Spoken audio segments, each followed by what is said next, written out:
मी सर्वप्रथम आज बाळासाहेबांचा वाढदिवस आहे. त्यांना मी शुभेच्छा देतो. त्यांना दीर्घायुष्य लाभो आणि त्यांचं राजकीय अजून उत्कर्ष हो अशी मी सदिच्छा त्यांना देतो. राहिलं आपण असं झालं तसं झालं सांगतात, असं कुठलंही झालेलं नाही. स्वतः आपल्याला माहिती असेल की कार्यकारिणीची बैठक जी असते ही दर 3 महिन्यांनी घ्यायची असते, तर काही लोक तर वर्ष घेत नव्हते. आपली मागच्याच महिन्यामध्ये आम्ही नागपूरमध्ये आमची प्रदेश कार्यकारिणीची बैठक झालेली होती. पण आज आमच्यासमोर या पोटनिवडणुका आहेत. त्या पोटनिवडणुकीची रणनीती करायची आहे एक. आणि दुसरं या आत्ताच झालेल्या पदवीधर आणि शिक्षक मतदारसंघामध्ये काँग्रेस पक्षाला जे घवघवीत यश आलं त्या आमदारांचाही सत्कार आणि राहुल गांधींच्या बरोबर कन्याकुमारी ते काश्मीर जे भारतयात्री चालले त्यांचा सत्कार आणि पुढच्या रणनीतीच्या बद्दलची कार्यकारिणीची बैठक 15 तारखेला आम्ही ठेवलेली आहे. आणि त्याच्यामध्ये पक्षाच्या पातळीवर या सगळ्या गोष्टीची चर्चा केली जाईल. आणि पुन्हा पक्ष ज्याप्रमाणे काँग्रेस पक्षाला महाराष्ट्रामध्ये आता यश यायला सुरुवात झालेली आहे. जनतेचा विश्वास काँग्रेस पक्षाबद्दलचा आहे. आपण पाहिलं असेल की हास्य आज जोडो प्रोग्रामच्या माध्यमातून राहुल गांधीजींनी कन्याकुमारी ते काश्मीरची पदयात्रा केली. त्याच्यामध्ये जनतेचं दुःख, त्यांच्या भावना आणि म्हणून आज प्रत्येक गावापर्यंत शेवटच्या माणसापर्यंत काँग्रेसचा कार्यकर्ता त्यांच्यापर्यंत पोहोचून राहुल गांधींचा संदेश लोकांपर्यंत पोहोचवण्याचं काम पक्षपातळीवर चाललेलं आहे. दुसरा महत्त्वाचा प्रश्न की भारतीय जनता पार्टीने जनतेचा मोठा विश्वासघात केला. आजपर्यंत महागाई, बेरोजगारी, शेतकऱ्यांच्या आत्महत्या मोठ्या प्रमाणात या देशामध्ये वाढवल्यात. छोट्या व्यापाऱ्याला उद्ध्वस्त केलं. पण LIC आणि बँकामध्ये लोकांनी आपला ठेवलेला घामाचा पैसा अडचणीच्या वेळेस त्याची मदत व्हावी. त्याच्या कुटुंबात LICचं तर आपल्याला एक, कारण की इंदिराजींनी त्या काळामध्ये LICचं राष्ट्रीयकरण करून जनतेच्या जीविताला कमी जास्त झालं तर त्याच्या कुटुंबाला आधार मिळावा अशा पद्धतीची एक LICची कंपनी काढून त्याही कंपनीचं खाजगीकरण करण्याचं पाप केलं. आणि त्याच्यातलेही पैसे अदानी कंपनीला खोटे कागद दाखवून अदानीनं त्याच्यातले पैसे लुटलेत, बँकांतले पैसे लुटलेत. ती लढाई आम्ही मोठ्या प्रमाणात लढतो आहे. काल काँग्रेसनी ही लढाई, जनतेच्या हक्काची लढाई, त्यांच्या अधिकाराची लढाई काल काँग्रेसनी राज्यात नव्हे तर देशामध्ये एकत्रच लढलेली आहे, ते पाहिलं. पण जे मूळ मुद्दे आहेत त्या मूळ मुद्द्याला भाजप कसं डायव्हर्ट करायचा हा एक प्रयत्न भाजप मीडियाच्या माध्यमातून ते करतात आहेत. या सगळ्या व्यवस्थेमध्ये काँग्रेस कधी येणार नाही. काँग्रेस जनतेचे प्रश्न घेऊन लढण्याची भूमिका, जी प्रेरणा आमच्या नेता राहुल गांधींनी दिलेली आहे ते आम्ही करतो आहे. त्यामुळे जे काही प्रश्न आपल्या समोर आहेत त्याच्याबद्दलचं मी तुम्हाला स्पष्टता देतो. आमच्याकडे कुठलाही त्यांचा राजीनामा आलेला नाही. त्याच्यामुळे मी तेच म्हणलं ना, तुम्ही जे हवे जे आमच्या काँग्रेसच्याबद्दल फार चिंता. मी आज मीडियातही पाहत होतो, प्रिंट मीडियातही पाहत होतो. काल कसबा विधानसभेमध्ये काँग्रेसनी फॉर्म भरला आणि BJPनी भरला. आमचे 2 नेते येऊ शकले नाही त्यांच्या व्यक्तिगत कामामुळे, तर त्याची हेडलाईन झाली. पण भाजपची साधी चर्चा होत नाही. तिथं काय अवस्था आहे भाजपची ते तुम्हाला निकालामध्ये कळेल. पण मी सांगायला तात्पर्य असं की काँग्रेसची चिंता मीडियाला फार आहे, ती ठेवलीच पाहिजे. कारण लोकशाहीमध्ये आम्ही 4था स्तंभाला मानणारी लोक, जे लोक मानत नाही त्यांच्याबद्दल तुम्ही दाखवू पण नका. त्याच्या हातात काही व्हायचं असेल तर होऊ द्या. मला ते दाखवा ना. आम्ही तुम्हालाच प्रश्न विचारतोय की ते पत्र दाखवा, असेल तर दाखवा. अरे मला बाळासाहेब बोलतच नाही आमच्यासोबत अजूनपर्यंत. त्याच्यामुळे ते तुमच्याबरोबर बोलत असेल तर तुम्ही विचारा. नाही, त्यांची तब्येत चांगली नाही आहे. त्याच्यामुळे आता त्यांची तब्येत चांगली नसल्यामुळे तेच विचारतो तुम्हाला. तुमच्यासोबत बोलत असेल तुम्ही सांगा.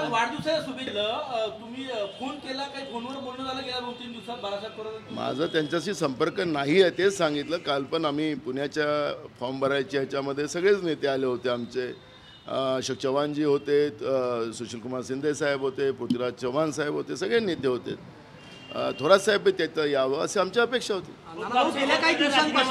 गेल्या काही दिवसांपासून काँग्रेसचे काही नेते म्हणा, काही एक गट म्हणा तुमच्या विरोधात थेट दिल्लीमध्ये तक्रार करताय की अरे मी काय बोललो, हे राजकारण आहे. या राजकारणावर फार काही लक्ष करू नका. काँग्रेस पक्ष जनतेचा पक्ष आहे. जनतेसाठी लढणं, जनतेच्या हक्कासाठी लढणं, देशाच्या संविधानिक व्यवस्थेसाठी लढणं हे काँग्रेस पक्षाचं काम आहे. प्रदेश अध्यक्ष म्हणून माझं ते काम चाललेलं आहे. कोणाला आयतं बसून काही गोष्टी पाहिजे असतील, त्यांना करायच्या असतील तर त्याला आमच्याकडे व्यक्ती स्वातंत्र्य आहे. काही नेते बोलतात आहे की आमच्याकडे व्यक्ती स्वातंत्र्य आहे, आमच्याकडे लोकशाही आहे. त्यामुळे त्यांनी बोललंही पाहिजे. काही तुमच्याकडे आला नाही पण पक्षश्रेष्ठीकडे त्यांनी दिला का? नहीं, म्हणून मला कुठली गोष्ट माहिती नहीं माहित. मैं तो कैसे राजनीति में आया हूँ, लेकिन मैं आपको अच्छा सवाल किया आपने कि मुझे बहुत सारी चीज़ें राजनीति की सीखने मिली. ये पदवीधर चुनाव के बाद और ये सब चुनाव में मुझे बहुत सारा सीखने मिला. जो राजनीति मुझे आज तक मैंने नहीं किया था, वो राजनीति मुझे सीखने मिली. लेकिन मैं इस तरह की गंदी राजनीति कभी नहीं करूँगा. कांग्रेस महाराष्ट्र में 2 गुटों में बट गई है क्या बताएंगे? आपने कल देखा होगा कि अशोक चौहान जी, सुशील कुमार शिंदे जी और पृथ्वीराज चौहान साहब, ये सब मेरे साथ फॉर्म भरने के लिए थे. अब तुम कौन सा गुट कर रहे हो, क्या कर रहे हो, मीडिया गुट कर रहा है कि बीजेपी गुट कर रहा है, मुझे पता नहीं. नहीं, अरे बाला साहब की तबीयत ठीक नहीं है.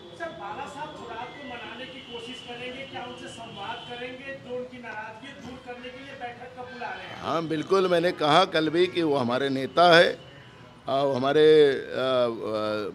मैं खुद विधायक हूँ और वो हमारे विधिमंडल के हमारे नेता है. और वो नेताओं का अगर कुछ गलतफहमी हो तो उनसे बात करने को भी हमको कोई तकलीफ नहीं है. और इसलिए 15 तारीख को कार्यकारिणी की बैठक हमने बुलाई है. और उसमें ये जो है वो कार्यकारिणी का इशू नहीं है, ये जो तुम लोग उसको हवा बना रहे हो. कार्यकारिणी का इशू हमारा ये इलेक्शन जो है, उसमें हमारे पूरे विधायक को हम उसमें जवाबदारी देने वाले हैं. आने वाली पूरे आगे जो स्थानिक स्वराज्य संस्था के चुनाव आ रहे हैं उसके बारे में चर्चा होने वाली है. राहुल जी की पदयात्रा में जो भारत यात्री महाराष्ट्र से चले थे उनका सत्कार है. हमारे जो 2 विधायक चुन के आए उनका सत्कार है. और ऐसा एक कार्यक्रम हमने रखा है और उसमें ये सब विषयों पे चर्चा होगी.